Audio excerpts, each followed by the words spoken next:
तर हे दृश्य आपण पाहतो आहोत। वाराणसी लोकसभा मतदारसंघातून आता तिसऱ्यांदा पंतप्रधान नरेंद्र मोदी हे आपला उमेदवारी अर्ज दाखल करणार आहेत। यापूर्वी 2 वेळा वाराणसीमधून ते विजयी झालेले आहेत आणि काल योगी आदित्यनाथ यांच्या उपस्थितीमध्ये भव्य रोड शो त्यांनी काढला। आज गंगा आरती, गंगेचं पूजन त्यांनी केलं आणि त्यानंतर ते आपला उमेदवारी अर्ज आता दाखल करण्यासाठी या ठिकाणी पोहोचले आहेत। पंतप्रधान नरेंद्र मोदी हे वाराणसी लोकसभा मतदारसंघातून लोकसभेची निवडणूक लढवत आहेत आणि आपला उमेदवारी अर्ज भरण्यासाठी ते आता दाखल झाले आहेत।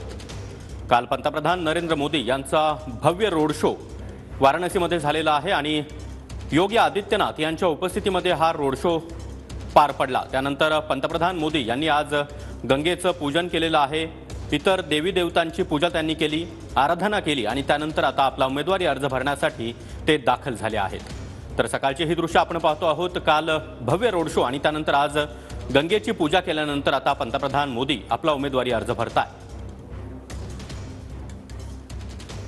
वाराणसी लोकसभा मतदारसंघातून पंतप्रधान नरेंद्र मोदी यांनी 2 वेळा निवडणूक लढवली, त्यामध्ये ते विजय देखील झाले आणि आता सलग तिसऱ्यांदा ते वाराणसीमधून लोकसभेच्या मैदानात उतरले।